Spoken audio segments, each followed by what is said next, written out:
Yara. Fenomenal. Pues lo primero de todo, dar los buenos días, buenas tardes a las personas que nos acompañan desde Asia, en este caso. En primer lugar, mi agradecimiento a todas las empresas que estéis conectadas a este webinar en el que vamos a hablar sobre las oportunidades que ofrece en este momento y cuál es la situación de los mercados asiáticos después de esta época tan turbulenta que venimos dejando atrás y que todavía se ve como con ciertas complicaciones en el horizonte, pero que empezamos a ver luz seguramente, y nos pareció que era muy oportuno el llevar a cabo esta actividad para hacer eso, pues arrojar luz sobre la situación de estos mercados y hacerlo de la mano de un compañero de viaje que es Banco Sabadell. Es una organización con la que tenemos una relación muy estrecha y una colaboración a lo largo del tiempo y que además pues es una organización que tiene una contrastada experiencia en todo lo que tiene que ver con internacionalización y apoyo a las empresas tanto de Castilla-La Mancha como de toda España. Y bueno, pues quiero agradecer aquí en este caso a Lourdes, que ella es la responsable de negocio internacional de toda la zona centro, digamos, que hayáis colaborado con nosotros para organizar esta actividad. Y luego también a Guillermo Díaz, que es el director de Banco Sabadell de Shanghai y que va a cubrir lo que tiene que ver con la parte de China. También quiero agradecer a las personas de la red exterior de IPES que están acompañándonos hoy, en particular Marisa Flores desde nuestra oficina de Hong Kong, que va a abordar la realidad actual de este mercado, y también a Hiromi Sasaki y a Paco, que están en este caso desde Tokio y van a hablar ellos sobre el mercado japonés. Sin extenderme demasiado, sí quiero decir que Asia es una región estratégica para Castilla-La Mancha. Es el segundo o la segunda región geográfica en negocio después de la Unión Europea y además la que más ha crecido. Lo que vemos es que si miramos atrás, desde 2015 hasta este año, el negocio internacional de Castilla-La Mancha en Asia ha crecido un 60%, casi un 60%. Y eso es cerca del triple de lo que lo ha hecho a nivel global. Y de modo que vemos que es un mercado de muchísima actividad en el cual debemos seguir apostando y creciendo. Ahora mismo las exportaciones de Castilla-La Mancha son en torno al 10,5% del total, las que van en este caso a la región asiática, a pesar de las dificultades que todos estamos viendo que existen en este momento a nivel de transporte, que no os tengo que decir la situación tan complicada que hay, a nivel de la dificultad de movilidad y la falta de eventos presenciales, a nivel también de todo lo que tiene que ver con encarecimiento de materias primas, y aún a pesar de todo eso, seguimos registrando datos de crecimiento y vemos que hay más oportunidades para aumentar negocio, como os decía, en esta zona de Asia. Y de hecho, si vemos los últimos datos que se publicaron la semana pasada, las exportaciones de Castilla-La Mancha han alcanzado su máximo histórico de enero a julio del 21. Es un 21% más que el año anterior, pero lo relevante es que es el mejor dato histórico. A pesar de todas estas circunstancias, las empresas de Castilla-La Mancha han sabido cómo abordar la situación y han estado preparadas para ponerse a trabajar en el momento en que se han reactivado los mercados internacionales. Y simplemente ya por concluir también, aprovechar para deciros que estamos retomando todo lo que es la presencialidad y la participación de las empresas de Castilla-La Mancha en los principales eventos que retoman actividad, como digo. Hoy mismo se han publicado las convocatorias de Biofac, Fruit Logística y también de una acción de promoción de vinos que vamos a hacer en Brasil. Mañana publicamos Provine, Milésime está a punto también y Vinexpo también se publica mañana. Y también quiero, de alguna manera, que las empresas tengáis en cuenta que la semana pasada publicamos la orden de bases de ayudas individuales y estamos ya preparando la convocatoria con ayudas directas de 8.000 euros para consolidación y otras ayudas directas de 5.000 para iniciación. Entonces, que tengáis esto también presente porque las vamos a convocar en breve y os animo a que las podáis solicitar. Y sin más, yo te doy la palabra, Lourdes, para que hagas también la apertura de lo que va a ser la jornada y a partir de ahí ya damos pie a los ponentes que van a ser quienes digamos, nos ofrezcan el contenido interesante de hoy. Y nada más, muchas gracias a todos. Pues nada, muchas gracias, Luis. Bueno, buenos días, buenas tardes. Soy Lourdes Sánchez, soy la directora de Negocio Internacional de Banco Sabadell. Lo primero de todo, pues agradecer a Luis Noé, a Nayara Santos y a Teresa Alonso la oportunidad de poder participar en esta webinar que está enmarcada dentro de la iniciativa IPES Digital.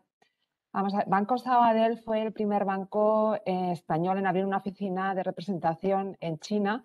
En 1991 abrió una oficina en Pekín y en el 2005 abrió una oficina en Shanghái, de la que es director Guillermo Díaz.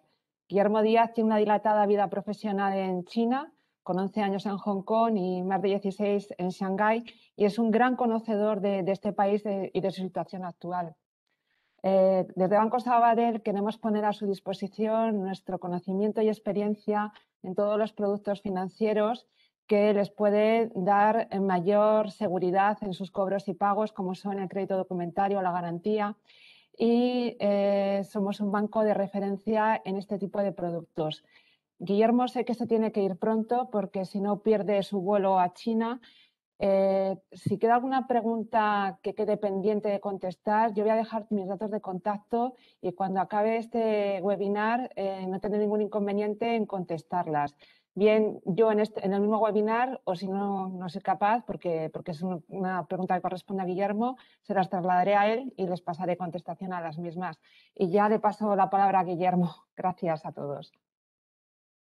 Pues muchas gracias, Lourdes, por la presentación y muchas gracias a Lourdes por darnos la oportunidad de compartir con vosotros pues, experiencias y sobre todo algún que otro comentario, ¿no?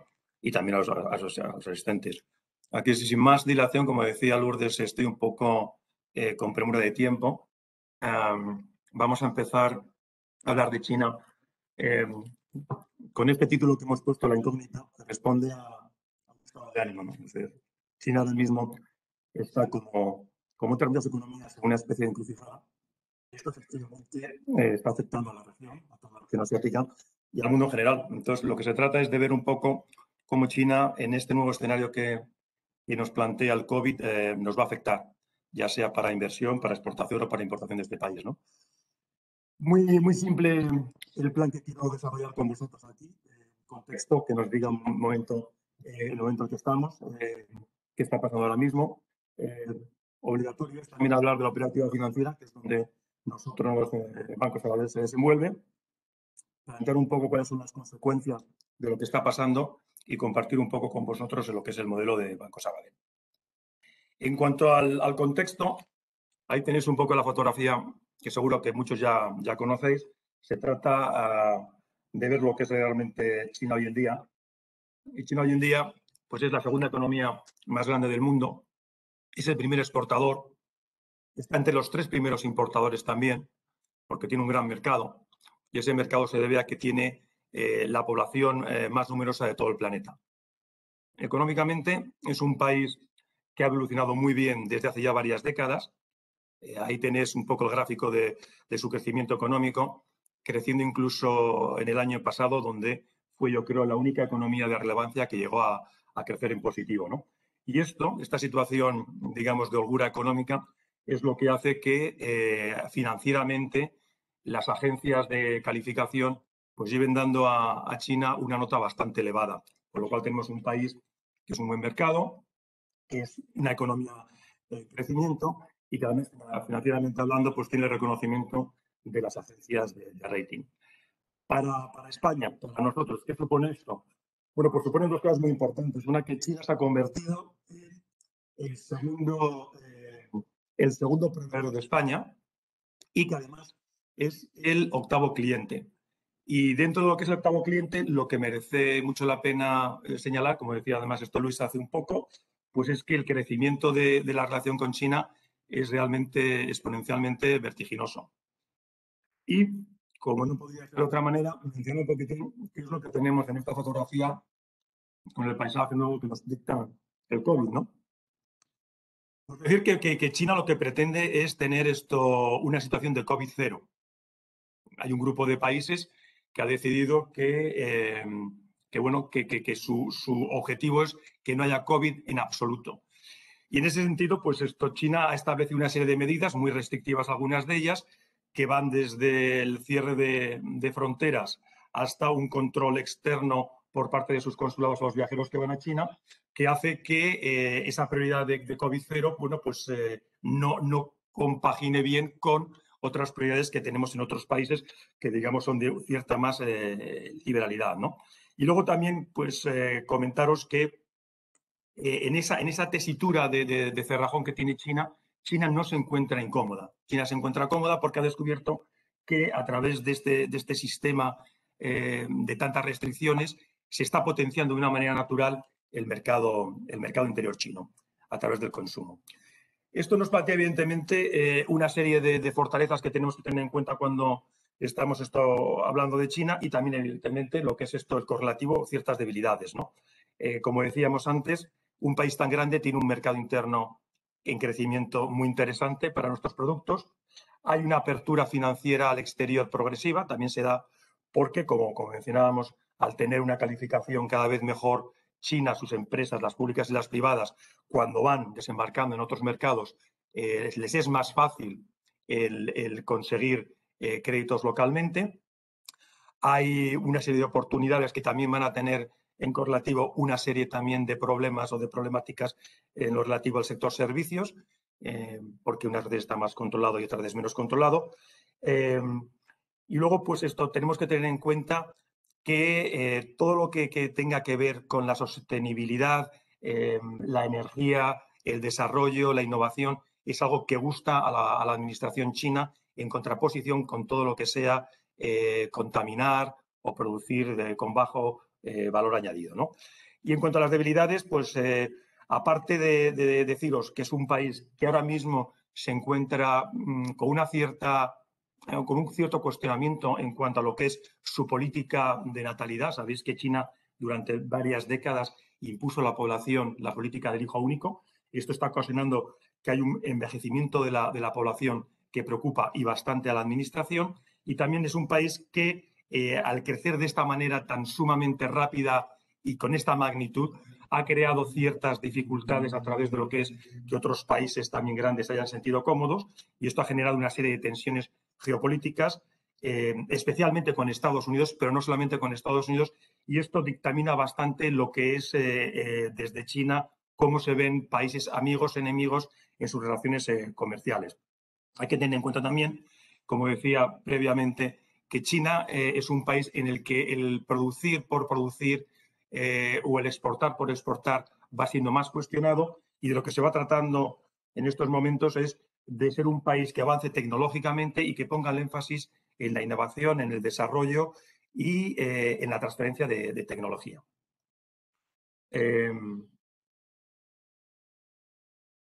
¿Cómo está influyendo, como decíamos, COVID a todo esto que se iba produciendo de una manera natural? Pues lo está acelerando. China está acelerando muchos controles que tiene internos, está acelerando también una transferencia de tecnología, se está generando una clase media a marchas forzadas, y eso va a producir una serie de oportunidades en muchos de estos sectores que luego vamos a analizar con un poquitín más de detalle, ¿no? Y en cuanto al COVID, ¿cómo hace incidencia en las debilidades que hemos ido mencionando?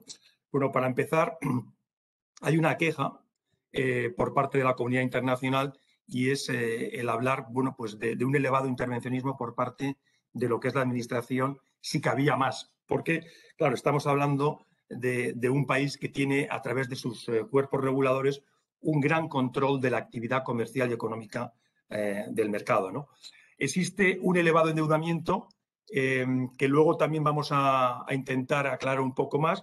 Y dentro de este endeudamiento, bueno, pues tenemos el caso del endeudamiento del sector inmobiliario, y con la reciente, digamos, crisis creada por un monstruo del mercado inmobiliario en China, que es Evergrande. Todavía no sabemos el alcance de esta crisis y todavía no sabemos cómo va a intervenir el gobierno. Lo que planea en el ambiente es que el gobierno va a intervenir en una primera medida y como primera prioridad para mitigar el impacto que pueda tener esta crisis en los pequeños ahorradores, y que luego se verá a medida que sean las obligaciones, que son enormes, de este grupo, cómo es, digamos, el planteamiento que tiene el gobierno para que el impacto pues, quede minimizado. Hoy en día se están hablando por parte de varias casas de entidades de desarrollo y de calificación, que el impacto va a ser bastante mitigado y va a quedarse bastante constreñido a lo que es China, pero como en otras muchas cosas, nos falta determinado tipo de transparencia para que podamos leer qué es lo que va a pasar, ¿no? Y luego las tensiones geopolíticas que mencionábamos antes, evidentemente se están traduciendo que a China le cuesta cada vez más el hacerse con tecnología punta. Esto lo sufre. Una de las ambiciones que tiene China es ser independiente tecnológicamente hablando del mundo occidental, y están en ello, pero evidentemente esto tiene su recorrido. Y en ¿cómo se llama? Tensiones geopolíticas, lo que va generando también China es un entramado de países que ellos consideran amigos o aliados. Y en resumen, tenemos dos caras de China. Una, la que imperó desde principios de los 90 hasta el 2012, por ponernos una fecha, en la que la gran prioridad de China era industrializarse. Y se industrializó a través de unas exportaciones masivas low cost o de bajo valor añadido que potenciaron su mercado laboral, que contribuyeron a crear una red de infraestructuras muy extensa y muy actualizada, y a la creación de esta clase media, que es la clase pujante dentro de lo que es China a nivel del consumo.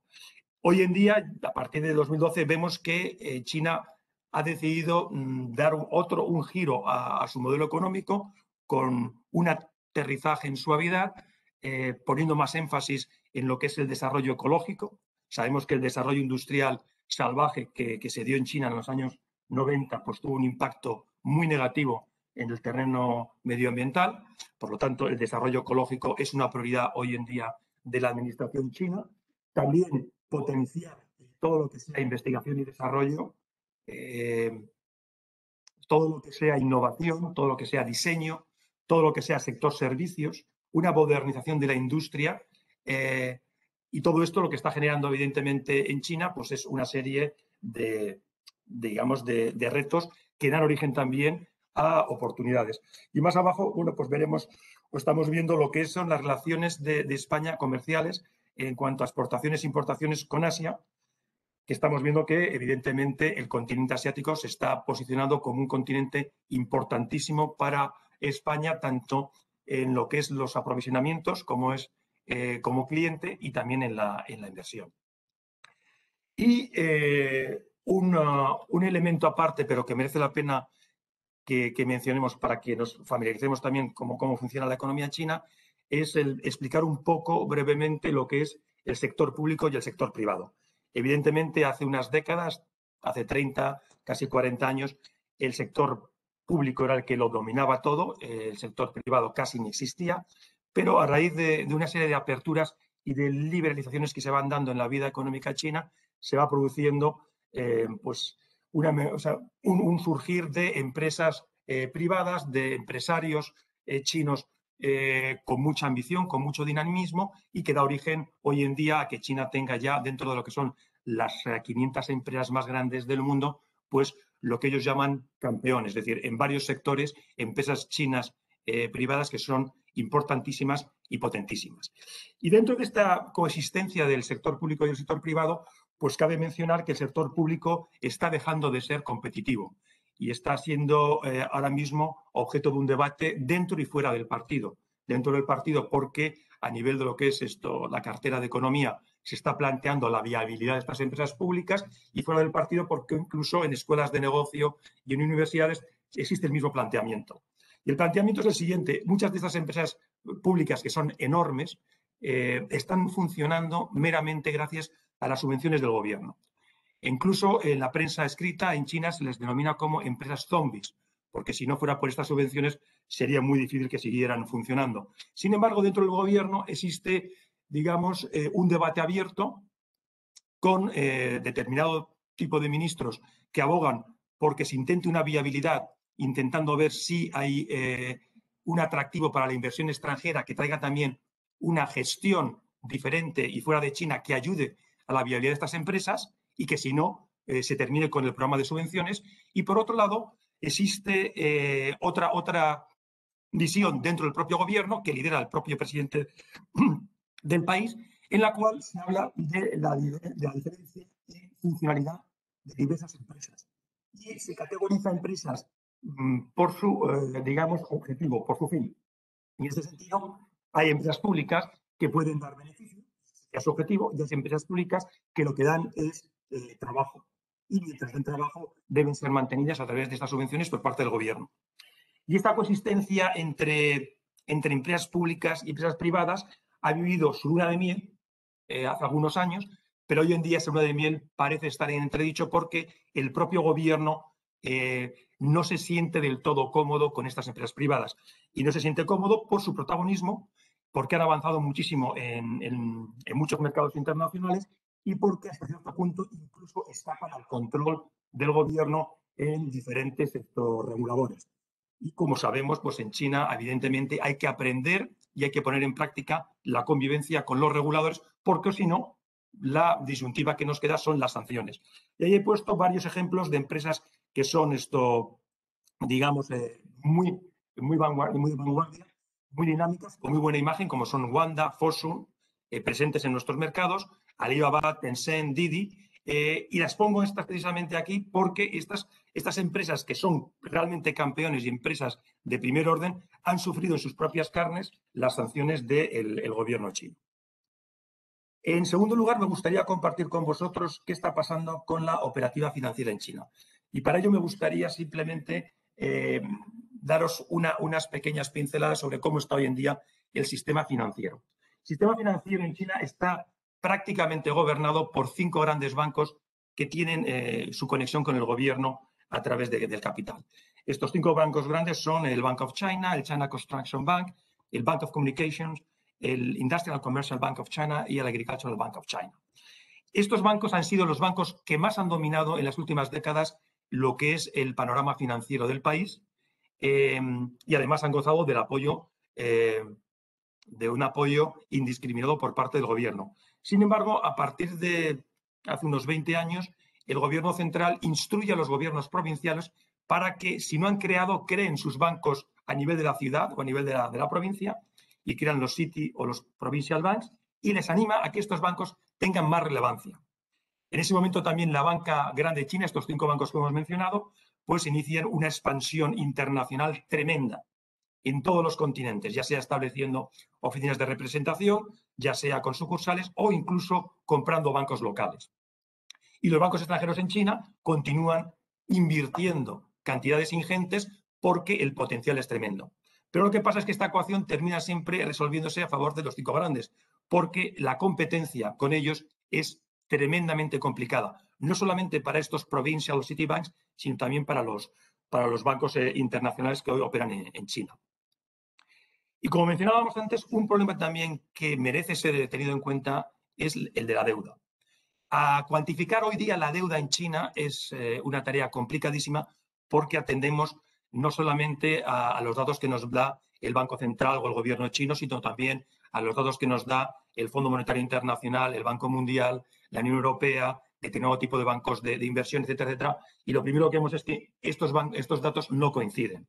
Y no coinciden porque suele pasar que los datos que manejan oficialmente en China y los datos que se manejan por organismos multilaterales u agencias internacionales no coinciden. Con lo cual, más que perdernos en la cuantía, tenemos que hablar que realmente existe un pequeño problema, yo no lo magnificaría, un pequeño problema de deuda pública y también de deuda de los gobiernos provinciales, que es una deuda que normalmente podemos decir que está asumida por parte de inversores chinos, es decir, que un porcentaje altísimo del 90% está denominada en moneda local y está además en manos de actores chinos, y que sí que hay un pequeño problema, digamos, que puede llevar a cierta sospecha o a cierta incertidumbre, que es lo que llaman en China o se llama internacionalmente el shadow banking o la banca en la sombra, y que no es más que, digamos, que una especie de sistema financiero en paralelo que escapa a los controles de la regulación. Es decir, hay muchas empresas en China que, ya sea por burocracia, ya sea por filtros del departamento de riesgos, etcétera, etcétera, tienen muy complicado acceder al tipo de crédito que da la banca tradicional. Entonces, lo que buscan es acceder a créditos de una manera un poco más, digamos, heterodoxa. Y lo encuentran en unas empresas de trust que lo que hacen es financiar estos créditos a estas empresas vendiendo estos créditos como productos de banca privada a pequeños ahorradores. Y como digo, esto preocupa porque la cuantía no es fácil de determinar y además porque escapa a la regulación. Y como decía antes, la regulación o los reguladores realmente son importantísimos cuando estamos tratando con China. ya sea porque estamos tratando como inversores, ya sea que porque estamos tratando como compradores o como exportadores a China, de una manera directa o indirecta nos vamos a topar con la regulación, teniendo en cuenta que China es un país que, además de tener un estricto control de capitales, tiene una moneda local que no es convertible. Por lo tanto, todo lo que tenga que ver con la divisa está altísimamente regulado en este país. Y he mencionado 3 de los reguladores más importantes. La China Banking Regulatory Commission, que regula el mundo financiero, la SAIC, que regula el mundo comercial e industrial, y la SAFE, que es, digamos, una especie de control de cambios o transacciones exteriores que regula todo lo que es la divisa. Esto, como digo, pues hay que toparse con ello, genera ciertas ineficiencias y bastante burocracia. Por lo que cuando estemos actuando con China, ya sea directamente o a través de nuestros compradores o de nuestros proveedores, tenemos que tener en cuenta que hay que interactuar y que en alguna medida, directa o indirectamente, tenemos que sufrir esta burocracia y esta ineficiencia. Y esta burocracia y esta ineficiencia, pues se ha venido paliando de alguna manera algo con la tecnología. Pues que la tecnología aplicada al mundo financiero en China está planteando una disyuntiva y una problemática, por eso mencionamos que es un arma de doble filo, porque por una parte ha venido a aportar eficiencia allí donde no la había, pero por otra parte, teniendo en cuenta que, por ejemplo, hay bancos chinos que tienen miles y miles de sucursales, que en un momento dado se les dijo que tenían que implantar miles o decenas de miles de cajeros automáticos por todo el país, pues se dan cuenta que con esta nueva tecnología que nos permite hacer pagos rápidos a través de las plataformas móviles y que se ganan eficiencia, hay muchos puestos de trabajo que están puestos entonces en evidencia, hay muchas sucursales que son ociosas y los cajeros automáticos que pululan por decenas de miles por todo el país no tienen ningún uso. Y para ceñirme más en cuestiones que puedan ser de más de relevancia para las personas que nos están escuchando hoy, pues vamos a hablar un poco de medios de pago. Y aquí en medios de pago podemos siempre hablar y establecer paralelismos, pero teniendo en cuenta que incluso si los nombres son parecidos o idénticos a los que manejamos nosotros, en la realidad tienen su peculiaridad y esa peculiaridad hace que estos medios de pago no puedan ser, digamos, identificados totalmente como lo que nosotros conocemos en el mundo occidental. Como medio de pago domésticos, pues tenemos evidentemente el cheque, la transferencia, la carta de crédito doméstica y el pagaré, con una salvedad. Todos estos medios de pago son documentos del tráfico mercantil que atienden a diferentes formatos de ciudad a ciudad y de provincia a provincia. Y esto no es, digamos, baladí, porque podemos estar haciendo un medio de pago con un formato que no corresponde y podemos estar incurriendo en un impago y además en una sanción. Por eso es muy importante tener muy buena relación con los bancos locales para que nos informen de qué tipo de formato hay que elegir o hay que hacer, y además tener en nuestro trabajo directo ahí en China, si tenemos una inversión, que tengamos un departamento financiero que sepa todo este tipo de peculiaridades. Internacionalmente, pues en China tenemos 3 medios de pago: la Standby Letter of Credit o el aval, la transferencia y la carta de crédito, que en China tiene la peculiaridad que se suele emitir sin confirmación. Cuando hay empresas que nos preguntan cuál es el medio de pago que nos deja en nuestras exportaciones a China más seguros, pues la respuesta es obvia, es la carta de crédito. La carta de crédito hoy en día en el tráfico mercantil es el medio de pago que más nos asegura los cobros. Y en China pues no hay una alternativa a este medio de pago. Sí es cierto que los bancos ponen muy complicado a los exportadores e importadores chinos a trabajar con carta de crédito. Y los se ponen tan complicado que al final las empresas en China lo que hacen, y el medio de pago más habitual, es la transferencia. Para pagar a proveedores en China, desde hace unos años estamos ya promocionando y abriendo brecha con el confirming, que es un medio de pago realmente rapidísimo y sencillísimo y que cuenta con un único problema en China. Y es que en muchos casos el proveedor, el exportador chino, como lo ve tan sencillo y lo ve tan directo, pues digamos que tiene ciertas sospechas, se va a evacuar consultas con su banco y claro, el banco chino cuando ve el confirming como medio de pago que le deja al margen, que no aparece en ellos en esta relación comercial, pues evidentemente no le gusta e intenta de alguna manera sabotear que se utilice el confirming. Pero que quede claro que el confirming hoy en día en China se va utilizando, se utiliza además tanto en euro como en dólar y también incipientemente con el yuan, y que es un medio de pago que los proveedores que lo usan, a nosotros su feedback es positivo y es bueno. Y en cuanto a lo que es la tramitación de estos medios de pago, pues vuelvo a incidir en que hay una gran burocracia burocracia debida a la gran regulación y sobre todo al control de la divisa, hay cierta ineficiencia y que la banca electrónica es un brote verde que nos ayuda a ver que en China, con ayuda de la tecnología, las cosas mejoran, que la eficiencia mejora y que la burocracia se reduce. Esta irrupción de la banca electrónica tiene mucho que ver con una reforma fiscal que se dio hace 8 años en China, que empezó a atacar a lo que era el medio de pago más habitual, que era el metálico, el líquido, el cash. Y esto se hizo a través de unos fapiados o facturas electrónicas que hizo casi imposible que en los medios de pago domésticos se utilizara, como se utilizaba tradicionalmente, como digo, el metálico. Y a partir de ahí, y siguiendo con esa reforma fiscal y esas facturas electrónicas, empresas de alta tecnología, como era en su caso Tencent o WeChat o Alibaba o Alipay, etcétera, etcétera, dieron con unas plataformas llamadas fintech que a través del móvil pues se puede pagar prácticamente todo sin tener, prácticamente todo no, todo, porque incluso si un día tenéis la ocasión de estar en China, veréis que incluso los contados mendigos que hay por la calle ya no van con un platito para recibir monedas, sino que van con un código para escanearse para que se les pague electrónicamente. Y esto, evidentemente, ha despertado también al gobierno, que ha creado su propio yuan o CNY digital, que es una moneda que también se puede utilizar directamente desde nuestra cuenta bancaria. ¿Esto es el futuro?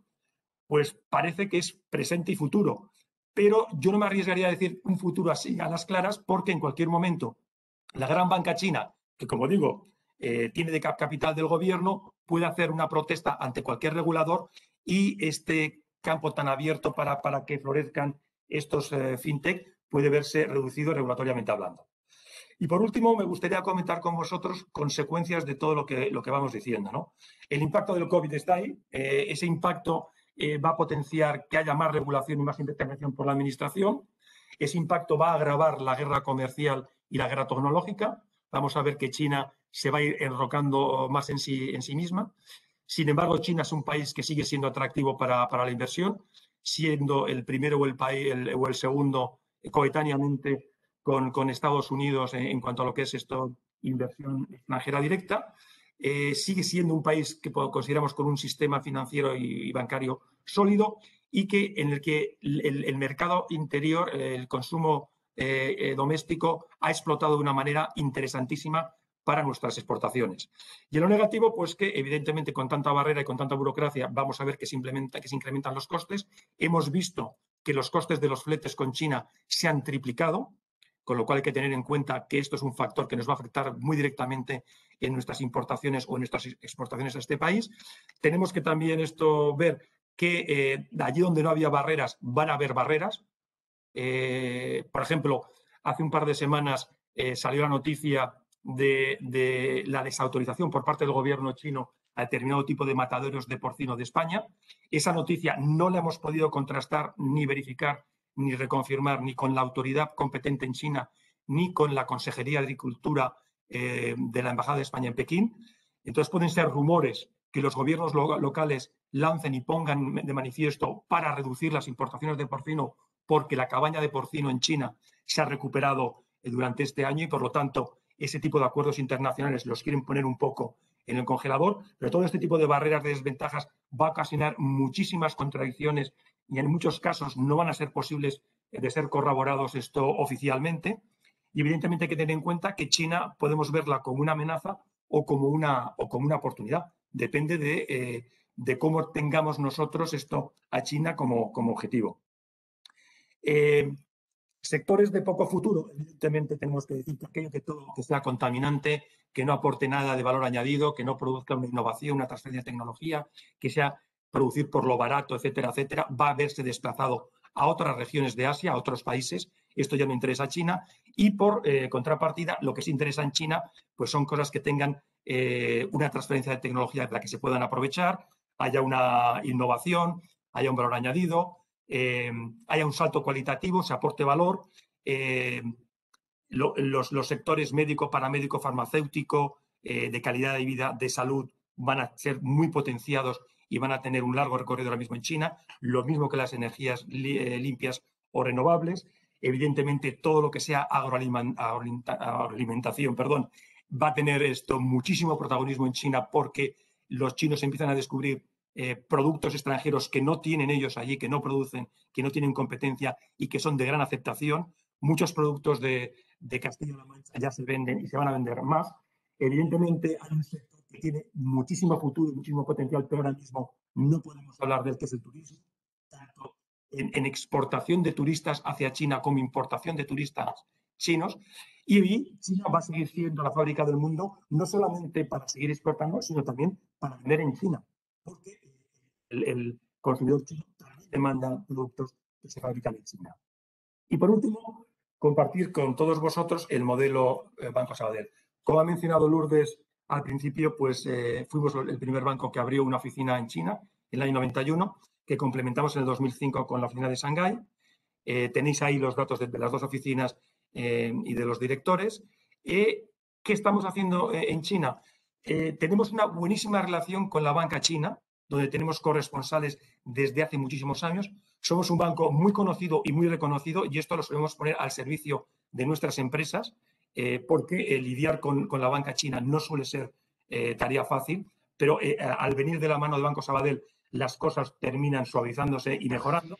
Hemos aportado nuestro granito de arena para facilitar a las empresas implantadas en China el acceso a los créditos locales a través de avales y a través, como decía, de nuestra relación con bancos chinos. Tenemos también un asesoramiento y un acompañamiento de las empresas que hacen import y export y hacemos seguimiento puntual y personal de todas las operaciones para dar a entender a los exportadores, importadores o a la banca local china de que estando presentes nosotros en China y acompañando a nuestras empresas, la actividad que tengan que hacer con ellas tiene que ser una actividad evidentemente, de buen servicio y de buenas prácticas. Y todo esto lo complementamos con lo que es el mapa nuestro en Asia. En Asia tenemos 4 oficinas de representación. En Delhi tenemos una oficina que se ocupa del subcontinente indio, de India, de Nepal, de Bangladesh y de Sri Lanka. En Singapur cubrimos el sudeste asiático, incluyendo Australia. En Pekín cubrimos el oeste y el norte del país. Y en Shanghái cubrimos el sur de China, incluyendo también Taiwán y Hong Kong, y el norte de Asia, que incluye y a Filipinas. Y todo esto lo complementamos y además, esto como se llama, lo coordinamos con un departamento que se ha creado aquí en Madrid, el Asian Desk, que lo lidera la señora Eva Gu, que estuvo trabajando con nosotros casi 10 años en Shanghái y que puede también esto, tiene como funciones apoyar a las empresas españolas que quieren ir a mercados asiáticos y a empresas asiáticas que quieren desembarcar en los mercados o en las geografías donde está presente Banco Sabadell. Y con todo esto he terminado. Os doy las gracias por vuestra atención. Permanezco 1, 2, 5 minutos si tenéis algún tipo de preguntas y si no, pues daría paso a la siguiente ponente, a Marisa Flores, y estaría en contacto con vosotros, ya sea vía Lourdes, que coordinaría pues preguntas o dudas, o directamente, si queréis, esto en mi correo personal. Gracias. Antes de que empieces, Marisa, yo sí que me gustaría lanzar una pregunta que te voy a hacer a ti también y también a Hiromi, sobre cuál es vuestra percepción sobre la apertura. O sea, aquí nos llegan noticias de que va a ser difícil viajar a China en el corto o medio plazo, porque, digamos, hay un control férreo de los visados, el tema de las cuarentenas, y se habla como que incluso hasta todo el 2022 va a ser muy difícil viajar a China y que desde China viajen aquí. ¿Cuál es tu impresión en este caso, Guillermo? Y luego ya después Marisa y el resto. Pues mira, te doy mi visión particular. Lo que impera en este momento, el sistema que impera en este momento es un sistema que se estableció el 28 de marzo de 2020, en el que China canceló unilateralmente todos los visados emitidos. Con lo cual, a partir de entonces, las personas que tenían visado y que estaban fuera de China no pudieron volver, y las que estaban fuera de China que querían ir a China y tenían visado en vigor, ese visado no les servía para nada. Entonces, a partir de entonces hay que pedir un visado nuevo. Ese visado se tiene que coordinar con unas cartas de presentación y de apoyo que hace la administración china desde China y es evidentemente muy restrictivo, hasta el punto de que pues el 44% de la población extranjera que tiene Shanghái no ha podido volver. Yo creo que esto no va a cambiar de aquí a pocos meses. Tenemos en horizonte la organización de los Juegos Olímpicos de Invierno en Pekín a finales de enero y en febrero. Quizá después de ahí haya un mínimo cambio en el que sea un poco más fácil obtener este visado, pero hoy en día es complicadísimo. Y además quiero compartir con vosotros que yo, que ahora mismo estoy tramitando mi vuelta a China, pues tengo que hacer una PCR 7 días antes de volver a China, tengo que hacer una PCR y un test de anticuerpos 48 horas antes de volver a China, tengo que hacer un informe de qué vida estoy llevando, si estoy en contacto con gente, si estoy en contacto con gente que haya estado contagiada, si tengo algún síntoma, qué temperatura o qué tipo de fiebre tengo día a día.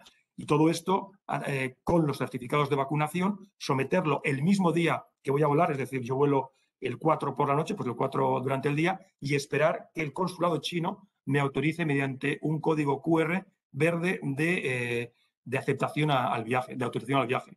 Entonces, esto ahora mismo, yo tengo personalmente varios conocidos y amigos que tienen sus empresas en China o que son directores de empresas que todavía no pueden volver por ese tipo de restricciones. Y como digo, yo digamos que hasta después de los Juegos Olímpicos no intuyo que haya un cambio o un movimiento por parte del gobierno chino que lo suavice. Incluso me atrevería a decir que hay siempre más propensión a volverlo más complicado que a simplificarlo. De acuerdo, muchas gracias, Guillermo. Pues tomas entonces la palabra, Marisa, por favor. ¿Quieres que responda a tu pregunta o que empiece Porfa, con mi sí. presentación? No, eso Sí. está bien. Sí. Bueno, así más o menos podemos cerrar. En el caso de Hong Kong, hemos tenido este verano una pequeña ápice de ilusión porque hay 3 clasificaciones de países. España estaba en la clasificación de riesgo intermedio y, y a la vuelta de varios países en Europa nos tocaba una semana de cuarentena obligatoria en hotel.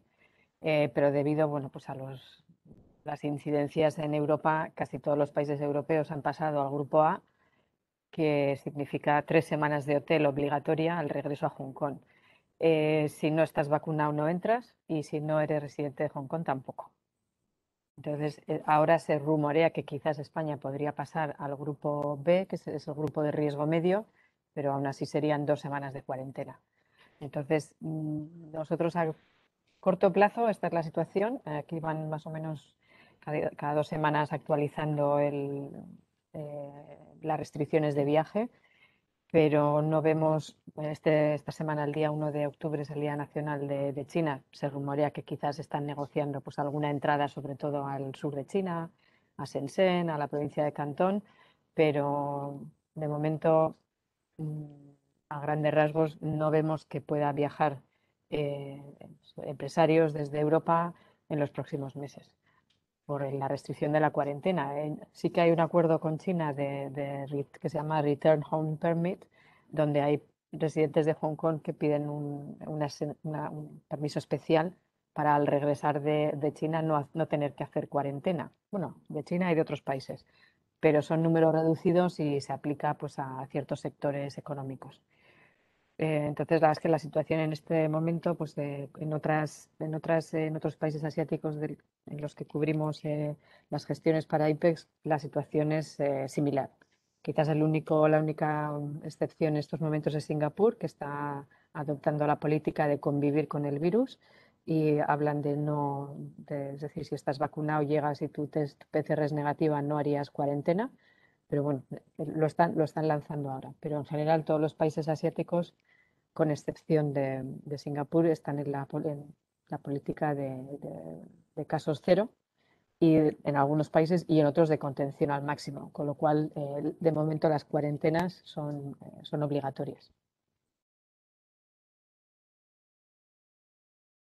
Fenomenal, gracias, Marisa. ¿Y tú crees que, lo que pasa es que es muy incierto, pero este rumor de que pueda ser así durante todo el 22 en China, ¿tú crees que tiene visor de que pueda ser cierto o no se puede saber? A ver, lo que ha comentado Guillermo es cierto. Como están las Olimpiadas de invierno, pues no quieren tomar ningún riesgo importante que pueda poner en peligro la organización de las Olimpiadas. Sí que es cierto que cuando han sido las Olimpiadas de verano en Japón, a pesar de que en Tokio había casos diariamente, y ha habido casos en la Villa Olímpica. Los deportistas y el personal que ha viajado profesionales a trabajar en las Olimpiadas, el control ha sido bastante estricto, pero bastante seguro, ¿no? Entonces, no sabemos si en China van a adoptar esas mismas medidas, creando una burbuja para todos los trabajadores y los deportistas o no. Es un poco, de momento, yo no estoy informada. Pero luego, claro, también el siguiente hito es que son las vacaciones del nuevo año chino, donde se van a desplazar pues, cientos de millones de ciudadanos chinos, lo cual tiene un riesgo doméstico importante. Y bajo mi punto de vista, no siendo médico, pues la eficacia de las vacunas chinas es, en cuanto a protección, es mucho menor que las vacunas estilo Pfizer que se están poniendo en otros países. Entonces, también es cierto que tienen una cierta precaución porque saben que la carga viral de las personas vacunadas hace 6, 8 meses, pues dentro de un año puede ser bastante baja o nula. Entonces se les crea otro problema en aceptar pues, que la vacunación la van a tener que volver a renovar. Creo que hoy anunciaban en prensa que estaban ya en un 70% de vacunación completa, lo cual es fantástico. Pero es cierto también pues, que la protección de la vacuna pues, es más baja. Entonces, se habla de que están pues, fabricando Pfizer en la fábrica que tienen aquí en el sur, porque es el que tiene la distribución, ¿no? Pero claro, hablamos de 1,4 billones de personas que tendrán que vacunarse, ponerse una tercera dosis. Se habla de que se pongan una tercera dosis de Pfizer porque con eso les subirían los anticuerpos. Entonces es una incógnita y claro, también el Partido Comunista pues no quiere grandes movimientos que no pueda controlar. Entonces de momento piensa que abriendo las fronteras a extranjeros el tema se le va a descontrolar. Hombre, yo quiero pensar que de aquí al verano que viene deberíamos estar más o menos la situación normalizada, pero sí que es importante, por ejemplo, que ahora comentaba también Hiromi, en las economías punteras, pues tipo Japón, Corea, Singapur, Hong Kong, que tomen una decisión a convivir con el virus. Pero alguien tiene que tomar esa decisión y alguien tiene que seguir, porque si no, pues las políticas de contagio cero estamos viendo que no funcionan, porque siempre hay contagios, sobre todo en las nuevas variantes. En el caso, por ejemplo, de Australia, Nueva Zelanda no tanto, pero Australia están ya saturados de los lockdowns y están empezando a adoptar la política de convivir con el virus. Ahí también vemos que si no hay suficiente presión desde Europa, desde la Unión Europea, por ejemplo, pues para seguir manteniendo las líneas de comercio y de diplomacia abiertas, pues esto nos causa un tremendo problema. No sé, yo quiero ser optimista y quiero pensar que para la primavera o el verano, bueno, pues tengamos la tercera dosis, en China estén mejor las cosas, abran la frontera, pero de momento las personas que están viajando con una cierta libertad son unos números muy pequeños. Esa es la realidad. Perfecto, pues muchas gracias Marisa. No os entretengo más, que nos vamos a comer el tiempo. Actuando un poco como moderador, quiero pedir a las personas que nos acompañan que apaguen sus micros, porque creo que hay algún micro por ahí abierto. Y ya pues te doy paso para que hagas tu presentación. Vale, muy bien. De acuerdo, pues un segundo que la encuentre. Vale.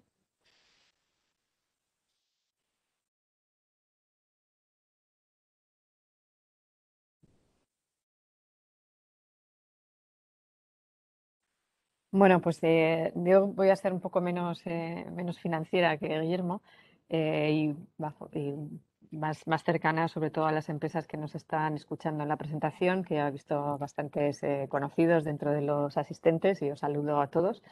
En mi caso no voy a hablar sobre China, pero sí que voy a hablar un poco sobre el Greater Bay Area, que es el sur de China y la integración con Hong Kong y Macao, y cómo esto pues, está creando oportunidades pues, en un entorno, o sea, en las dos regiones de Hong Kong, Macao y la provincia de Cantón, pues, de oportunidades comerciales pues, tangentes y que vemos a diario, ¿no?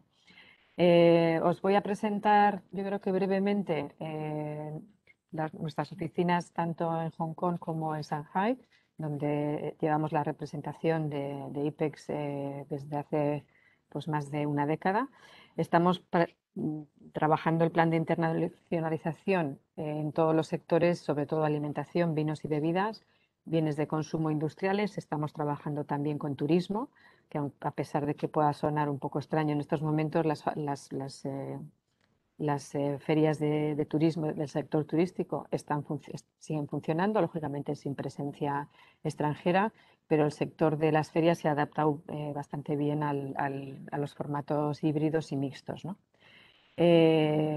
Desde ambas oficinas estamos pues, con el diseño y la ejecución de todas las acciones del plan de IPEX. Nosotros en Hong Kong, en China, la oficina en Shanghai, Taiwán, Corea del Sur y el sudeste asiático, y Japón, pues contamos con Hiromi. En nuestro caso, pues bueno, tenemos un personal mezcla español, chinos de Hong Kong y chinos de China, repartidos entre Hong Kong, Shanghai, Shenzhen y España.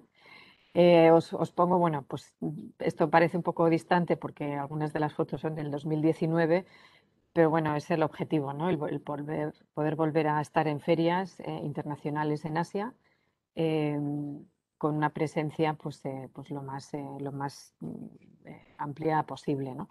Y el IPEX, la verdad es que no ha dejado de trabajar desde que empezamos el año pasado, en 2020, y esos primeros meses tan dramáticos, pero hemos seguido trabajando tanto a nivel de actividades de promoción como a nivel institucional. Y bueno, pues lo que hicimos fue adaptarnos a la situación, y la verdad es que ahí el director y todo el equipo de IPEX en Toledo pues nos han prestado un apoyo fantástico, ¿no? Inauguramos nuevos formatos en 2020 que no pensábamos que solo iban a durar al 2020, y aquí estamos en casi octubre de 2021 siguiendo utilizando estos formatos que van funcionando bien, y bueno, pues es un paso a la normalidad que vendrá en el 22. En China, por ejemplo, sí que estamos haciendo eventos presenciales con las empresas importadores, distribuidores, retailers, y es que esta, por ejemplo, es una foto de septiembre-octubre del año pasado, y la asistencia a los eventos en China, pues no hay mucha diferencia a la asistencia en 2019. Entonces sí que es cierto lo que comentaba también Guillermo, de esa recuperación y de ese tirón del consumo doméstico, ¿no? Estamos, lógicamente, pues siempre apoyándonos también en las instituciones españolas. Las oficinas comerciales han continuado trabajando, y la verdad es que una cosa que sí que hemos notado es que los importadores, y sobre todo importadores domésticos, tanto de Hong Kong como de China, siguen apostando por los productos de calidad españoles. Y casi me atrevería a decir que en muchos casos algunos importadores no han podido aguantar el tirón del 2020, pero otros muchos se han afianzado y han introducido más producto, ¿no? Simplemente brevemente el plan de acciones que teníamos previsto para el 21, en el caso de las actividades que gestionamos desde la oficina de Shanghai, pues en verde está lo que ya hemos hecho, en amarillo lo que nos falta por hacer.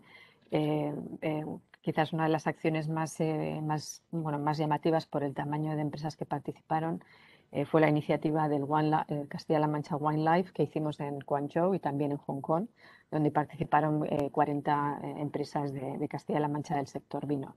Eran eventos mixtos con asistencia de importadores locales, y la verdad es que es el formato que nos está dando como más alegrías en este sentido. Y en Hong Kong igual, o sea, la primera parte del año hemos tenido una actividad bastante amplia. Solamente hemos tenido que cancelar y mover a otra actividad, una presentación en Vietnam, que era uno de los países que el año pasado estaba funcionando muy bien, y este año, pues con la variante Delta, pues han tenido que cerrar, entre comillas, el país, y estamos bueno, pues esperando a que se normalice la situación. También en Bangkok teníamos una presentación y estamos ahora pendientes pues, de que la situación de COVID se estabilice un poco pues, para retomar. Entonces, como veis, la verdad es que el plan de actividades en Asia que comentaba Luis muy al principio, sí que es cierto, o sea, que a pesar de la restricción importante de viaje, cada país, cada economía está funcionando, yo creo que al límite de lo que pueden funcionar con las restricciones actuales. Quizás os doy un poco bueno, pues una visión de lo que es Hong Kong por sí mismo, porque si me decimos, no, Hong Kong es muy pequeño, bueno, pues 7,5 millones de habitantes. Los indicadores económicos, las cifras económicas para este año, sorprendentemente, son buenas. El desempleo subió mucho el año pasado. Excuse me. El desempleo subió mucho el año pasado. Bueno, de 2019 a 2020 estamos ya en un 5, acaba de bajar de 5,5 a 5. Entonces se nota un poco bueno, pues la vuelta a la normalidad dentro de lo que es los sectores económicos en Hong Kong. Sí que estamos un poco atentos, lógicamente, a lo que había preguntado Luis sobre las restricciones de viaje. Claro, hemos dejado de recibir turistas. Los turistas chinos que venían por decenas de millones, pues lógicamente en estos momentos no vienen. Veníamos también de una situación en 2019 compleja con el movimiento de protestas. Entonces, pues bueno, podemos decir que Hong Kong desde 19, 20 y 21 pues vamos a tener una situación económica delicada, ¿no? Y comentaba también, pues bueno, la necesidad obligatoria, seamos residentes, de entrar vacunados y tener 7, 14 o 21 días de cuarentena en hotel. Es cierto también que Hong Kong sigue siendo pues, un lugar ideal, ¿no? para hacer negocios en Asia. En este sentido, estamos viendo apoyo gubernamental importante. Han salido, pues bueno, este año han lanzado pues, varios programas de ayudas a las pymes, a las grandes empresas, al consumo doméstico. Sigue siendo un hub de negocios en Asia porque bueno, pues sigue siendo una de las economías más libres del mundo. El sistema impositivo es pues, muy competitivo, es muy sencillo, es bastante fácil pagar impuestos en Hong Kong si eres una empresa o una persona individual, y luego el porcentaje de impuestos es bajo. Las infraestructuras son fantásticas y bueno, pues es un ambiente abierto de negocios, ¿no? A pesar de ser, pues bueno, de estar en la trastienda de China, pues seguimos gozando de un país, dos sistemas, ¿no? Algunas cifras que simplemente lo que os comentaba antes, como, bueno, pues sí que es cierto que hemos bajado, ¿no? Del 19 al 20, pero veis que, bueno, pues el crecimiento ya estamos hablando de que del 19 se bajó un 1,7%, porque veníamos de un año 2019 complejo en el 20, pero estamos hablando ya, bueno, estas son cifras oficiales del gobierno, de un 7,8% de crecimiento del Producto Interior Bruto. Bueno, pues como veis, las cifras empiezan ya a ser interesantes.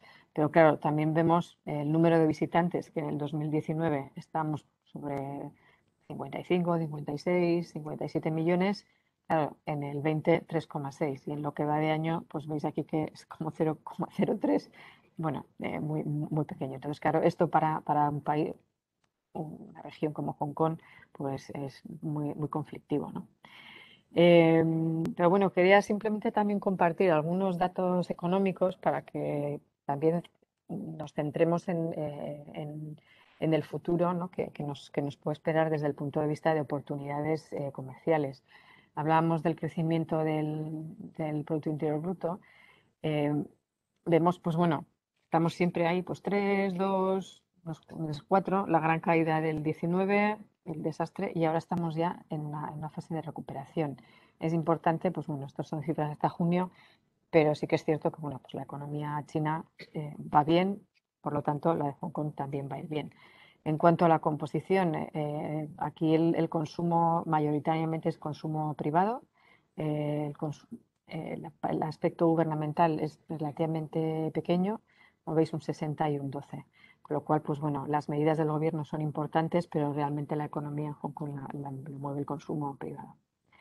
En cuanto al porcentaje de los 4 industrias más importantes, estamos viendo, pues bueno, que Hong Kong es un centro de trading y logística, servicios financieros, servicios profesionales y turismo. O sea, son los 4 pilares básicos que mueve Hong Kong. Y os comentaba también la cifra de desempleo, que es un indicador también, pues que veníamos de unos años de un desempleo relativamente bajo.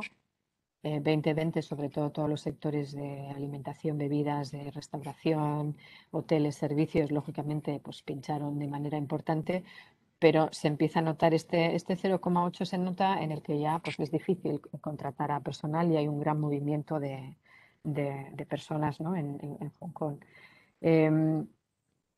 Esto es un dato también que sobre todo el gobierno de Hong Kong le gusta resaltar, que es el número de headquarters regionales y oficinas regionales de empresas internacionales. Pues más o menos veníamos siempre manteniéndonos en esta cifra de 3.700, 3.800. 2019 hubo un crecimiento importante y 2020 seguimos creciendo. Y las cifras de 2021 siguen creciendo. Aquí realmente lo que pensamos, por lo menos lo que yo pienso, porque de momento no han dicho quiénes son las empresas, es que hay empresas, grandes conglomerados chinos, pues que lógicamente se están estableciendo en Hong Kong para utilizar pues, bueno, sus servicios financieros, ¿no? Sobre todo. Lo que comentábamos también antes de las llegadas de turistas, pues lógicamente venimos de cifras que entre los 55 a 60, 65 millones que tuvimos en 2018, que fue un año espectacular con muchísimos viajeros de China continental, pues ahora mismo estamos en la nada. Entonces, esto se nota a nivel de todas las, bueno, pues del consumo en general, de bienes de lujo, de alimentación, de bebidas.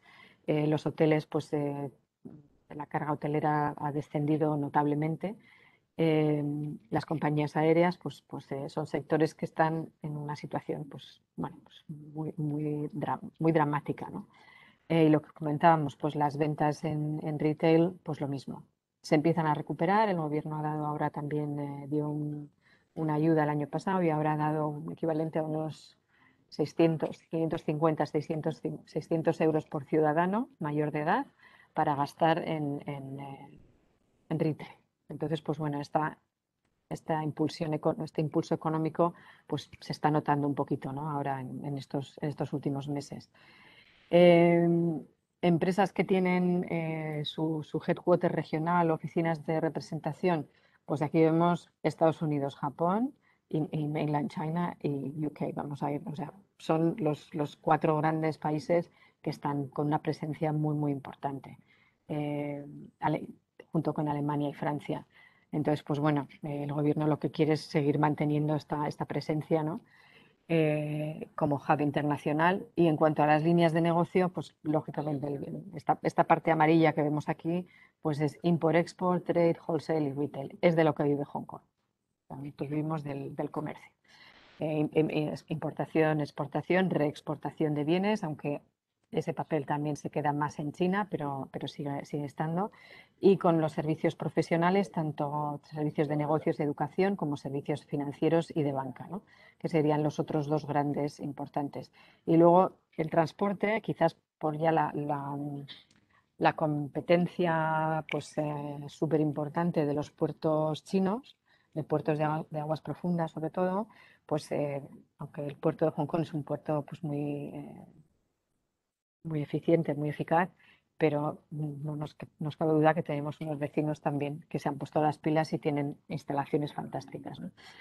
Y lo que os comentaba antes también, yo no voy a hablar de China, porque ya nos ha explicado un poco Guillermo, pero sí que es importante saber dónde está Hong Kong en el marco pues, de una de las provincias más pobladas de China y en el marco de un proyecto que es, bueno, que es lo que le llaman el Greater Bay Area, que tiene una extensión que cubre, pues, decimos, unos 71 millones de personas, porque porque hablamos de ciudades, no estamos hablando de toda la provincia de Cantón, que serían más de 100 millones, con una renta per cápita alta y con un desarrollo tecnológico importante, transporte de infraestructura, comercio importante. Entonces, toda esta luz que veis aquí, pues aquí estamos, Hong Kong, Macao, Shenzhen, Guangzhou aquí arriba, y entonces todo este triángulo es lo que el gobierno chino nos presenta como el proyecto del Greater Bay Area.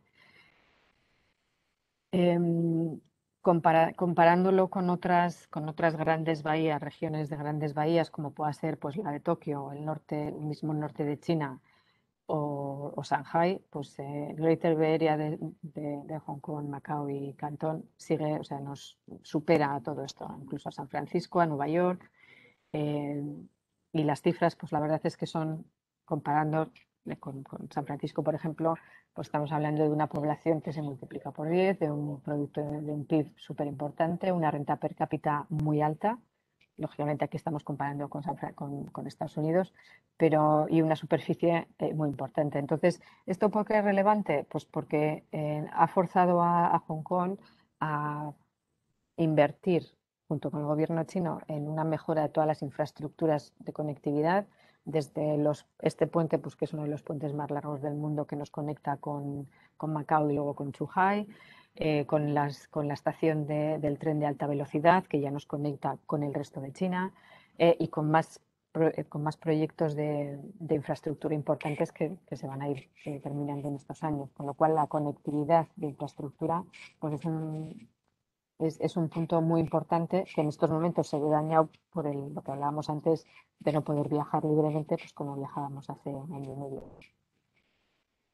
Y aquí estarían pues, las 11 ciudades que están conectadas con Hong Kong y Macao, que son regiones administrativas especiales, y las 11 ciudades que son, bueno, vamos a decir, los capitales de sus distritos o de sus zonas, y que, bueno, pues que estamos hablando de ciudades con, en el caso de Shenzhen y Guangzhou, 12, 14, 15 millones de habitantes, pero algunas de estas ciudades también tienen en el ámbito de 5 6 y son ciudades que se están modernizando tremendamente. Entonces, esto hace unos años se llamaba el delta del río de la Perla, porque este es el río de la Perla que nos lleva hasta Guangzhou, y ahora pues tiene, como todo, tiene una versión nueva y es el Greater Bay Area, ¿no? Que suena un poco mejor, más moderno. Las 4 grandes ciudades, Hong Kong, Macao, Guangzhou y Shenzhen. Aquí, por ejemplo, IPEX tiene una presencia súper importante, sobre todo en Guangzhou y en Shenzhen, con un número de importadores, distribuidores en lo que se refiere a alimentos y bebidas muy importante, o sea, es donde más vendemos de China. Ciudades de segundo nivel, Dongguan, Foshan, Zhongshan y Zhuhai, que son ciudades, Dongguan sobre todo, que ha sido la gran zona manufacturera, que también están creciendo y tienen, pues bueno, pues distritos de negocios importantes, son ciudades también con una base empresarial y de negocios, pues en crecimiento siempre. Y luego las ciudades de third tier, que tampoco son nada despreciables. Aquí nos une, pues que lógicamente, aparte de mandarín, todas estas 11 ciudades se comunican en cantones y tienen pues una cultura, podemos decir, similar. Entonces, dependiendo de la ciudad, estamos hablando de diferentes oportunidades y diferentes sectores de negocios. Lógicamente, Hong Kong junto con Shenzhen son hubs de innovación, financieros, de tecnología. Shenzhen está ahora mismo, pues todas las universidades tienen campuses basados en Shenzhen para investigación y desarrollo. Dongguan sigue siendo un centro productivo importante. Macao y Zhuhai están en pura atracción de turismo, sobre todo con casinos y con parques temáticos. Y en las otras ciudades pues son quizás un poco más fabricantes, sobre todo de farmacéuticas y textil, de maquinaria de alta gama, y centros de producción también de energías limpias y agricultura verde. Entonces, para nosotros, desde Hong Kong, las oportunidades comerciales que ofrece ya no solo la provincia de Cantón, pero en concreto este Greater Bay Area, pues como podéis ver, son tremendamente interesantes, ¿no? La complejidad con la que nos encontramos es pues, que estamos hablando de dos sistemas políticos, económicos e impositivos diferentes, no existe un único modelo.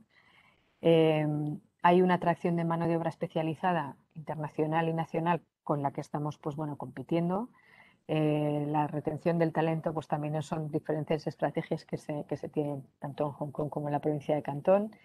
Hay una inversión en investigación universitaria importante. En fin, o sea, hablamos un poco pues, bueno, pues de esa rivalidad que existe entre dos regiones pues, muy competitivas y punteras, ¿no? en cuanto a la economía internacional. Y aunque ha comentado Guillermo, al final son los sectores prioritarios. Esta diapositiva es de una presentación que hicimos el año pasado, pero que la situación realmente en oportunidades empresariales no ha cambiado en gran medida. Porque estamos hablando tanto en el sector de alimentos y bebidas, en el que no solo IPEX, sino también bueno, España como país está haciendo una gran inversión. Y lo que comentaba antes, tanto importador, distribuidor, a nivel de retailers, a nivel de restauración, de hostelería, se está trabajando muy bien. Pero luego hablamos también bueno, pues de esa inversión, o sea, de producción de bienes, bien sean industriales, de consumo, electrónicos, de alta gama. Entonces, aquí sigue siendo un sector interesante, complejo, pero sí un sector importante para poder trabajar. Todo lo que sea desarrollos tecnológicos, logística, hay también bastantes empresas españolas trabajando en este sector.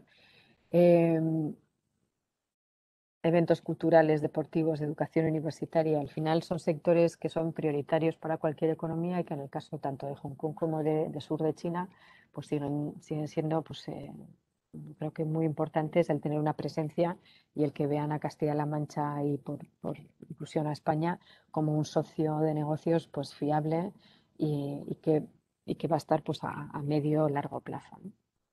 Entonces, pues bueno, yo os invitaría a hacer una reflexión. Creo que algunas de los participantes ya estáis trabajando en China, conocéis las dificultades de ese mercado, pero es verdad que también para el mercado de Hong Kong lo que hemos visto en este último año es aplicable el comentario que os hacía antes.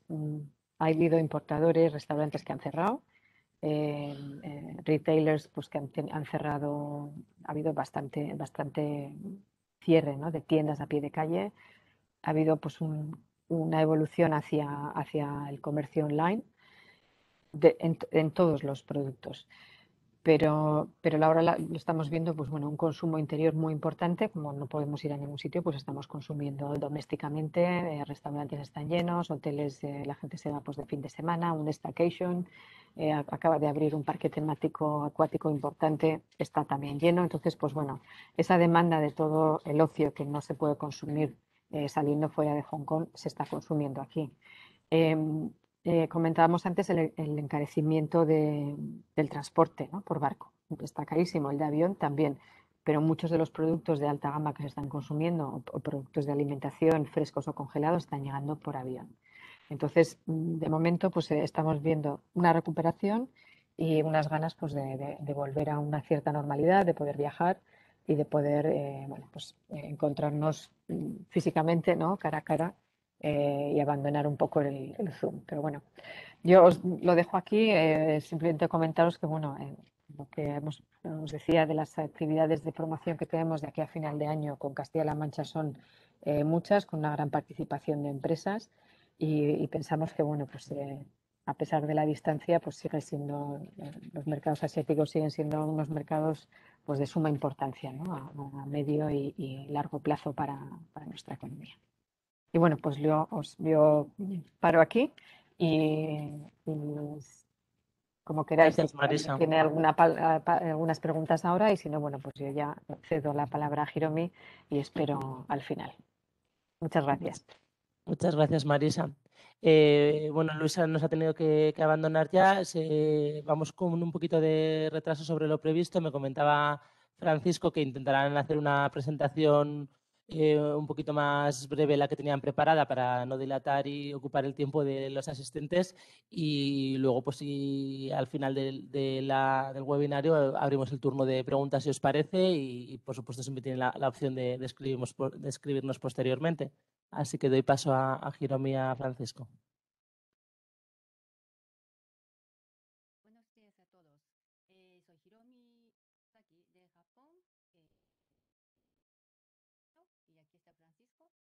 soy Francisco, no soy japonés.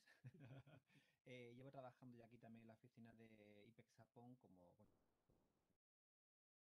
Y estamos colaborando con IPEX desde 2008 y colaborando con... Sí, ya. Aquí tenéis servicios que tenemos en... Bueno, como lo veis en pantalla, hacemos, pues bueno, de listado de importadores e informes sectoriales. También hemos elaborado multitud de agendas comerciales para empresas de Castilla-La Mancha, sobre todo bodegas. Hacemos apoyos también japonesas. Las principales son Foodex, se celebra en marzo todos los años. La de supermercado, que es en febrero, y después aceite de oliva, que es cabo en mayo en Osaka. Hemos también resolucionado consultas privadas, captación de comerciales. Bueno, ya sabéis los servicios que cabo IPEX, pero en Japón, y en caso de que haga algún servicio, pues nosotros y claro, tenemos de hacerlos. Japón es una presentación al Tokio.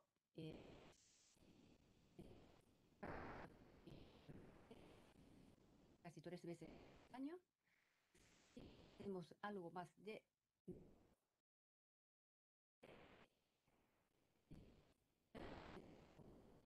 Hiromi, perdonadme, se os va el sonido. Ahora mismo nos estamos escuchando. ¿Ahora? Sí, es que es como que se entrecorta. No sé si tenéis posibilidad de a lo mejor acercaros más o poneros auriculares. Vamos a ver, si nos ponemos auriculares no podemos hablar los dos a la vez, entonces... Ahora se os oye perfecto. Vale. ¿Así? ¿Así se oye mejor? De momento sí. Bueno. Vale. Vamos un poco con prisa por el tiempo también, entonces hablamos un poquito rápido, pero vamos a intentar hacerlo lo mejor que podamos. Principal ciudad que hace importación en Japón es Tokio, que se encuentra justo aquí, en el centro del país. Otros núcleos importantes son Osaka, que está por esa zona de aquí, después Fukuoka y un mercado un poco más especial es el de Nagoya, que tiene sus propios importadores y funciona un poco por libre, que está por esta zona de aquí. Aquí podemos ver un gráfico de cómo está evolucionando el Producto Interior Bruto trimestral. Vemos que el año pasado, pues bueno, como ha contado también Marisa, en China, pues igual, pues así fue una catástrofe. El año pasado con el corona. Y este año, pues bueno, se preveía que iba a seguir bajando en este segundo trimestre de 2021, pero para sorpresa de todos los japoneses también, pues ha habido un aumento y se prevé que esto siga pues creciendo, aunque tenemos que esperar también a ver cómo funciona, cómo evoluciona la actividad económica después de que acabe el estado de emergencia en el que estamos ahora mismo inmersos, que si todo va bien acaba justo este jueves, día 30 de septiembre. La cifra de desempleo, como veis aquí, estaban 2,4 o 5 por ahí y nunca llegaba a un 3%. Pero este año, en mayo, ha llegado a un 3% y para Japón es alto.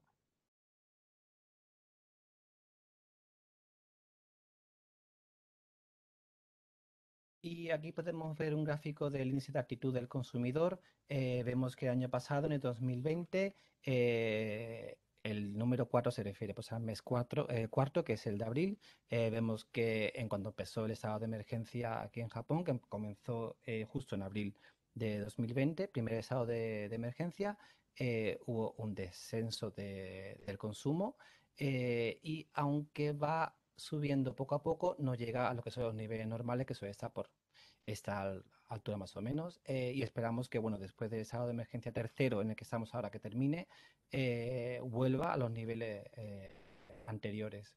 Y aquí vemos que... Francisco, perdonad un Sí, momentito que os vuelva a interrumpir. no se escucha. No se escucha ahora bien, pero no se está compartiendo la presentación. Pues espérate. Será por el retardo porque le habéis dado a compartir, ¿no? Abajo. Sí, estaba compartiéndose. O sea, estábamos nosotros hablando en pantalla todo el tiempo. Ahora, Ahora sí. ahora. Vale. ¿Se ha visto antes? No, es que estaba esperando a ver si era por el retardo y que tardaba un poco, pero por eso te he cortado ya para avisaros. Ah, pues no sé. Ahora sí se ve, ¿no? Sí, sí, ahora se ve. Vale. Bueno, en todo caso, podemos también pasar esa presentación en PDF Sí, y si luego la alguien la pasáis y activa, la pasamos a los asistentes para no demorar más. vale, lo hacemos así. Bueno, pues estamos hablando del consumo y contaba que eh, ha habido un aumento en este año anterior, en 2020, de compras online. Páginas web como Amazon o como Yahoo Japan o como, bueno, empresas grandes de ropa como Unicuro y demás que tienen sus páginas web, pues se esforzaron por intentar vender porque estaba todo cerrado, no se podía acceder las tiendas físicas y entonces pues todo Japón se forzó en hacer tiendas online, incluso empresas pequeñísimas, tiendas muy pequeñas y demás, y hubo un aumento de las compras online, como se puede ver aquí, en 2020, y que se prevé que esto siga al alza. Por las compras por internet también se ha aumentado mucho la forma de pago. Estos medios de pago que se ahora mismo está utilizando en Japón, pero sobre todo PayPay, empezó el año pasado, pero está creciendo de una velocidad muy importante. Y veo que otros medios de pago también está intentando hacer, por ejemplo, si pagas con este medio, te doy algunos yenes. Hay mucha competencia, pero es una cosa increíble que está creciendo este sector, porque hace muy pocos años, empresas de Castilla-La Mancha, muchas tiendas no podía pagar con tarjeta de crédito ni pago. Pero ahora cuando vais a algún sitio, pagar con todo, ¿eh? Falta tener casi casi. Estas aplicaciones que vemos aquí en pantalla son las que se suele utilizar más en Tokio. Después si vamos a otras regiones de Japón, por ejemplo a Osaka, vamos a Fukuoka o a Hokkaido, además de estas que son las principales, hay pues las suyas propias, tienen las suyas propias que solo funcionan en su región. Y una cosa curiosa que vemos aquí es que en Japón también existe el PayPal, pero no se utiliza. Es la aplicación que menos se utiliza, porque aquí en Japón suelen ser mucho utilizar aplicaciones propias y tecnología propia de la zona que es doméstica. Entonces, las aplicaciones que vemos aquí son todas japonesas y casi no hay aplicaciones extranjeras. Aquí vemos cómo ha evolucionado el consumo durante los 3 estados de emergencia bueno, que ha habido en Japón. Vemos en gris el primer estado de emergencia, que fue el año pasado desde abril hasta mayo.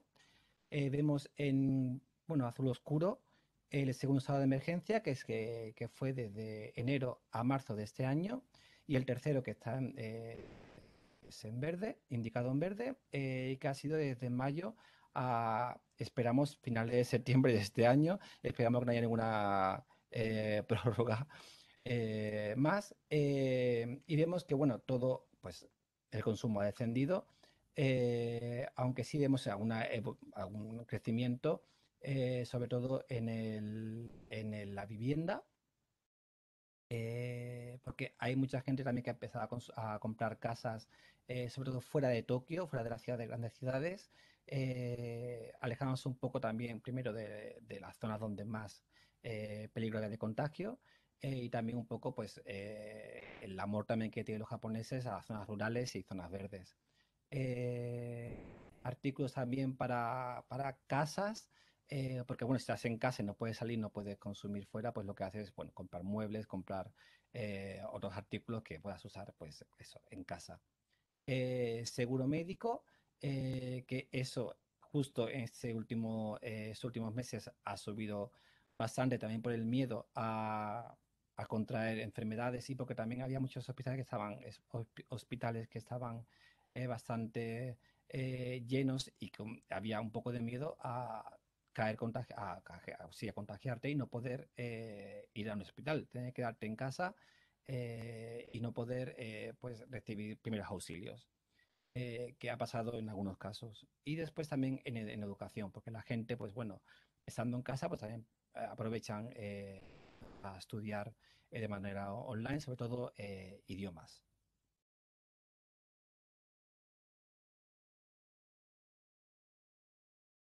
Y después, pues aquí sobre las oportunidades comerciales, vemos que en estos últimos meses, porque es una cosa está muy todavía en pañales, hay muchas empresas que han empezado a tener interés en todo lo que es el tema de sostenibilidad, sobre todo el clima. A partir de este año, es verdad que esto desde hace muchos años en Europa y demás, pues ya estaba un poco más en marcha, pero en Japón se seguía utilizando bolsas de plástico, se utilizaba también cuando vas a comprar comida para llevar y demás, pues también te ponían todo, tenedores y cuchillos y palillos y todo de plástico. Y es como que desde este año ha empezado a eliminar un poco el plástico de la vida de los japoneses, y están un poco en buscar pues esos productos que sean sostenibles y productos que dañen lo menos posible al medio ambiente. O sea que aquí podemos, quizás no justo ahora porque está un poco como empezando, pero con el tiempo veremos que esto puede ser para las empresas que tengan ese tipo de productos y demás, quizás bastante interesante.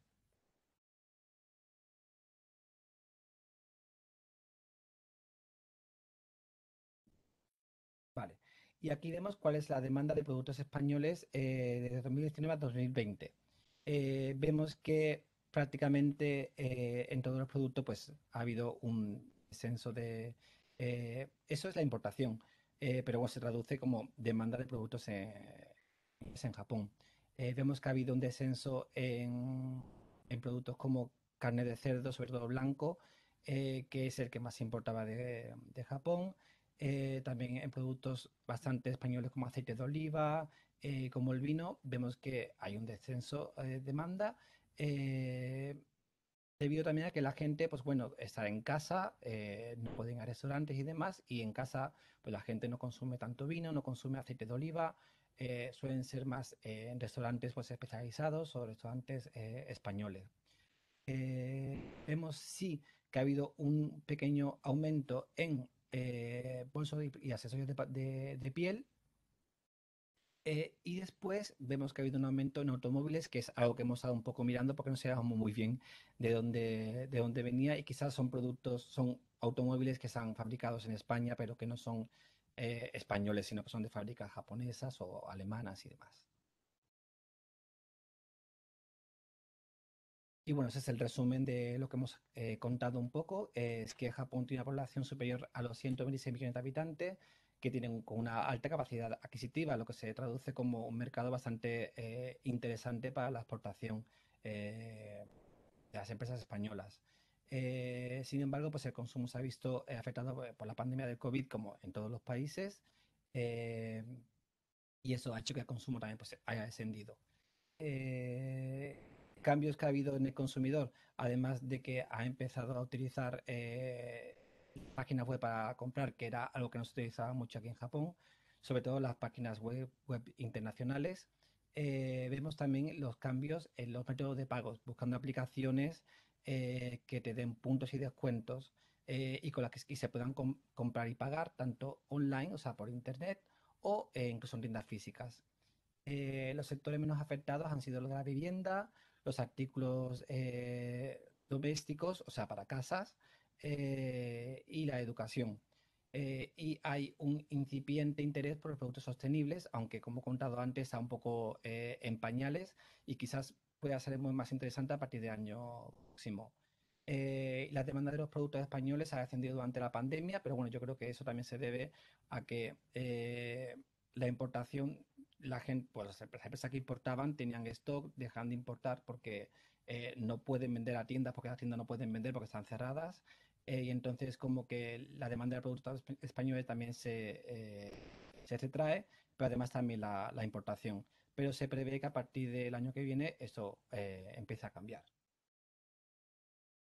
El mercado japonés siempre ha querido productos con valor añadido.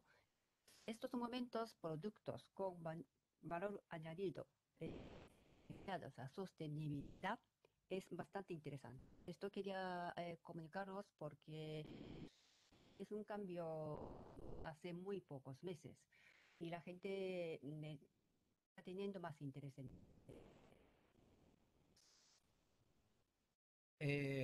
y bueno, ha sido un poco rápido para no comernos mucho el tiempo que quedaba y para también poder también que les puedan hacer preguntas los participantes.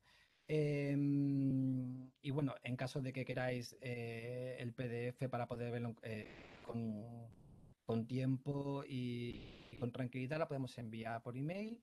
Ese es nuestro email y bueno, si hace falta pues, que queréis hacer alguna consulta, pues ya podéis poneros en contacto con nosotros directamente. Muchas gracias. Muchas gracias, Jerome Francisco. Vamos a dar un paso a preguntas, si es que las hay, las podéis escribir en el chat o podéis conectaros vuestros micrófonos, cámaras y dirigiros las preguntas a los ponentes que están con nosotros, que son Marisa y Jerome y Francisco, ya que Guillermo, el primer ponente, se ha tenido que marchar.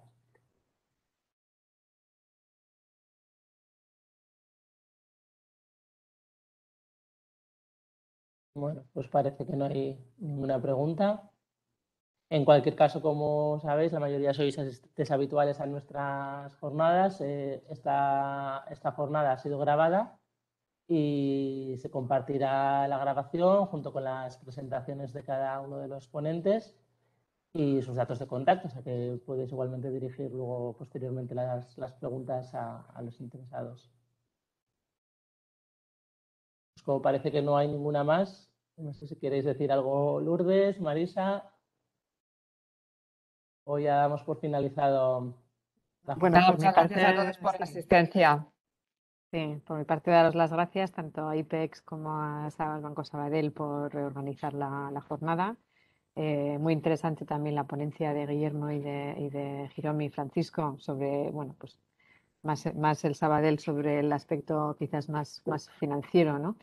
Y Japón siempre es súper interesante, ¿no? Estar al día y por nuestra parte, pues bueno, ponernos a disposición de las empresas participantes. Sabéis que podéis contactar con nosotros bien directamente, bien a través de IPEX, para cualquier consulta o cuestión. Y bueno, pues que esperamos poder vernos pronto en persona en alguna actividad de promoción, tanto en Asia como en España. Y por mi parte, nada, un fuerte abrazo a todos. Muy bien, pues muchas gracias. Muchas gracias. Hasta pronto. Damos por concluido entonces. Bueno, Adiós. Buen Un día. saludo a todos. Hasta luego. Gracias, hasta luego.